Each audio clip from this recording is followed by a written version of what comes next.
nataka kuwasahau wakina mama. Jamani, wakina mama mpo? Niseme nisiseme? Niwape zawadi au niache? Heshima ya mwanamke sio kusuka nywele na mapambo ya mwilini. Mbona wapo vijana siku hizi wanasuka na kujipamba lakini hawaitwi wamama? Samani, si wahukumu mnaojipamba, ila kwanza jipambeni tabia yenu, kisha mengine yatafuata. Msikimbilie kuweka nguo zenu ziwe na mipasuo.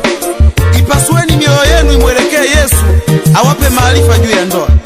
Biblia imesema ndoa iheshimiwe na malazi yawe safi. Wewe unakimbilia kutandika kitanda na mashuka yaliyo safi eti umeheshimu ndoa. Mbona makahaba wanajua kutandika vitanda vizuri lakini hawako kwenye ndoa?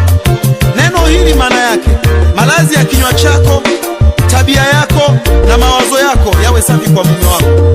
Sio unatandika kitanda vizuri, halafu unaoga vizuri, unatakata, lakini una majibu mabaya kwa mumeo. Utakuwa umefanya nini?